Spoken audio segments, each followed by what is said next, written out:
We received a request from somebody who watches the BBCs if I would speak a little bit about how to handle the emotions that come up in response to the mass shootings that have been happening. Because in addition to the one in the Colorado theater, then a few days ago there was one racist neo-Nazi guy who killed 6 people in a Sikh temple outside of Milwaukee. So I think everybody's kind of reeling from having 2 things so close together, as well as just the simple fact that this country seems to have mass shootings on quite a regular basis. And so a lot of emotions come up. So in thinking about it, I was thinking of 4 specific emotions. One might be sadness, another one anger, another one fear, and then maybe it all fading into apathetic kind of resignation about the situation. Yeah, and so how to work with these different emotions in a Dharma way so that instead of getting discouraged and cynical or apathetic, we can keep our heart open and respond in a way that where we're able to keep our optimism and also be able to keep benefiting others. Okay, so regarding the sadness, I think sadness is kind of quite a natural thing and appropriate emotion to experience in confront of this kind of violence, just the sadness of human beings who with uncontrolled minds, and that kind of sadness that human beings have uncontrolled minds can lead us to compassion. Of course, in having that sadness, we have to include ourselves in with the rest of the beings who have uncontrolled minds, okay? Because if we're sitting apart like we're holy, we're very holy and we would never do anything like that, but all these other people have uncontrolled minds, then we're kind of missing the point that we're also under the influence of ignorance, anger, and attachment. And that until we eliminate our anger and our ignorance, there's absolutely no guarantee that in this life or a future life we wouldn't do the same kind of violent, horrible action. And that's kind of a hard thing to accept because we like to think of ourselves as nice people who can restrain ourselves. But I'm sure the people who did those things also thought of themselves as that way. And then at one point, the mind snaps, or some previous karma, from habitually doing the action ripens, and then they're out of control. So what I'm getting at is we should never have an attitude of moral righteousness as if we're superior to anybody else, but instead use this kind of experience of watching others flip out or act according to their wrong views, or however you want to frame it, to say, okay, I've got to be really very firm in my own ethical conduct, and I have to be humble and not complacent and work on my own anger and work on my own, violent thoughts and violent tendencies. Because even though we may not do that, we have our own little realm of violence, don't we? When we get mad and tell people off, yeah, I mean, we can really deeply hurt people, okay? And so, to use that kind of sadness of seeing sentient beings with uncontrolled minds to make our own ethical conduct, our own determination for ethical conduct more resolute, okay? And so in that way, something good comes out of the situation, And you can really see, sometimes, like we have the precept not to kill, and sometimes we just feel, well, so what? But you know, one person having a precept not to kill is a big thing. You know, if this guy outside of Milwaukee or the guy in Colorado had that precept and had kept that precept, you know, so much pain would have been avoided. So we shouldn't underestimate the force of our own Dharma practice and our own ethical conduct, you know, and really encourage ourselves in that way. Okay? So that's sadness. Then anger, you know, I think anger kind of comes after the sadness. Sometimes sadness is just a blip and then we go right into anger. And our anger could be quite a number of things. Sometimes we're angry at the perpetrator, the guy who shot the people. Sometimes we're angry at the NRA. Sometimes we're angry at our politicians for not doing anything. You know, sometimes we're angry at the hate groups. Sometimes we're angry at, you know, the mentally ill. We can be angry at anybody, you know. But I think the anger comes partly because we feel very helpless in the situation. You know, like, what can we do to prevent this kind of thing?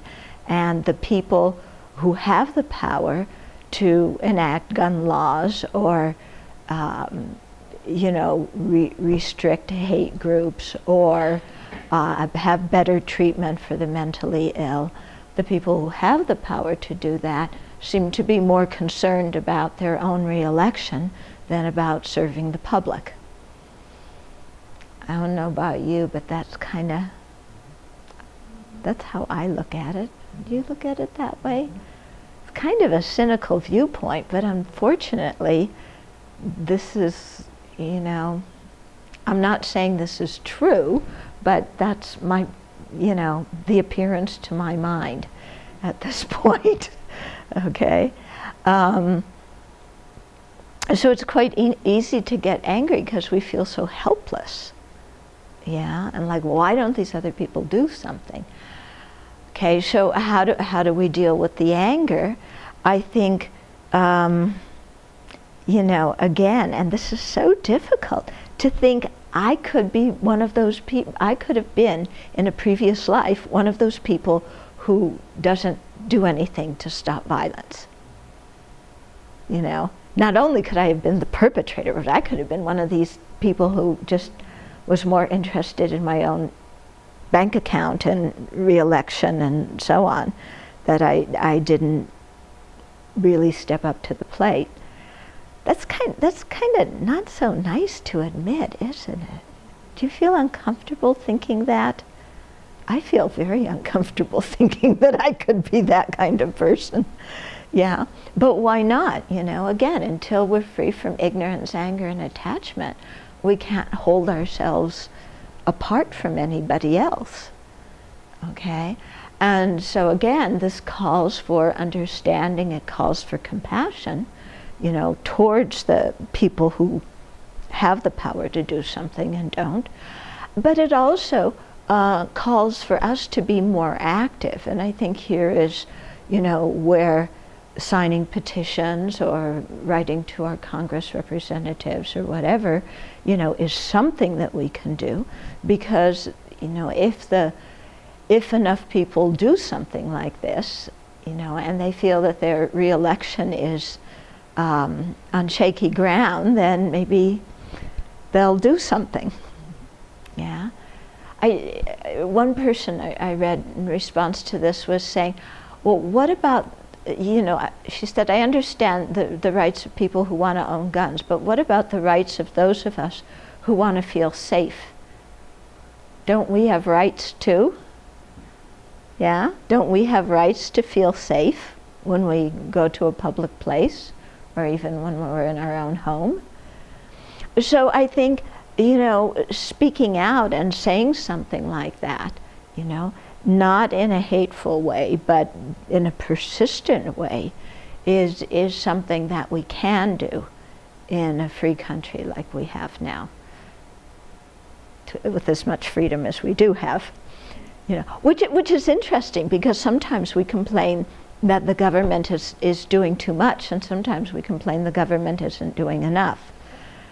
So it's hard to say if we have too much freedom or not enough freedom, because we all want freedom in certain ways, and we don't want other people to have freedom in other ways, but then they have it the opposite way that we have it. Yeah? Kind of interesting that way, isn't it? Okay. And I think the taking and giving meditation is also very good to do, you know, to take on the pain of not just the people who died, and not just the pain of their families and their immediate communities, but take on the pain of that everybody in the country is feeling, because everybody in one way or another is affected by this kind of thing. Yeah? And so to feel that we can take on that pain ourselves, and then give our body and our possessions and our virtue to others in a way that can transform them and lead them on the path. Okay? And so then, if we do the taking and giving in that kind of way, then sometime when somebody may ask us for help or Dharma advice, and we feel exhausted and lazy, you know, and like, oh, leave me alone, then we might remember, but wait a minute, maybe this person, this is the precise time to help this person, so that they don't later become somebody who perpetrates this kind of harm. You know, because we don't know, do we? When somebody asks for help, we don't know what the results of helping or not helping is going to be. But at least in our mind, to try to extend ourselves as best as we can. You know, sometimes we're just not able to, and we have to accept that. But to basically keep our heart open towards other living beings, instead of, you know, making everything into categories of, you know, this one's an enemy and this one's a friend and everybody else I don't care about. Because especially in this kind of situation with mass shootings, it's so easy to make people into friends, enemies, and strangers. And that doesn't help things very much. Okay? So trying to keep our heart open and realizing that all these roles change, and that we could have also been in all of these roles. It's very uncomfortable, isn't it? I feel very uncomfortable challenging these things, because it's so much easier to say, these are the people I care about, they're my friends, I trust them. These are the people who are evil, who do the shootings and who sell guns and who don't restrict it. And this is everybody else who I forget about. It's so much easier to go into that, you know. But to really see it with the Dharma mind, that these categories are constantly changing, and that any of us could do any really virtuous thing or really awful thing, you know, until we free ourselves from samsara. It's really challenging to think that way. It's a big picture, but I think we have to continue to challenge ourselves that way in order to keep our hearts open, so that we don't get entrapped by the anger, you know, or by the fear or whatever, or by the apathy, just signing it all off. So I can continue talking about fear and apathy tomorrow. We kind of did that anger and sadness today. Does anybody have points they want to, comments about this? Yeah? You mentioned this earlier about having compassion for the people that do this. Mm-hmm. That we're taking and giving. Yeah, so the thing of having compassion for the people who perpetrate this kind of crime. It's hard, isn't it? But the reason for having the compassion is because these people, I mean, they're like the rest of us. They want to be happy and they don't suffer, but they're using totally the wrong means to bring about happiness and avoid suffering. Completely the wrong means. You know, killing other people does not bring about one's own happiness. It brings about one's own suffering, you know, and lower rebirths and horrendous consequences on oneself. So to have compassion for people with this kind of ignorance, that in thinking that they're solving problems are actually creating more problems. And not only for others, but also for themselves. When you think of the karmic results in future lives that they're going to experience, it's absolutely ghastly. One of the ways I try to break that box down, you know, where it's just too hard to think I could be that way, is to imagine that was my son that did that, or my brother, the perpetrator. Yeah. And it brings me in closer. It's like, oh, what would I feel like if that was my son or brother? I had some compassion. I wouldn't just be, oh, I think. Right, okay. Okay, so you're saying if it's hard to think that you yourself could, you know, by who knows whatever reason do that, then to think, well, what would it be if it were my son or my brother or another relative who did that, you know, then you could still see that, you would still have some affection from that person because you know them so well and you know them in a bunch of other situations, and you wouldn't just put them in that box of evil person. Yeah, and so that opens the door for you to have some compassion for that person. Yeah, in some way I think that the friends and relatives of the perpetrators must have tremendous suffering. I mean, my goodness, if I were a mother and I thought my child did that, I would completely freak out. Yeah. So, yeah, so they're experiencing a lot of misery. Yeah.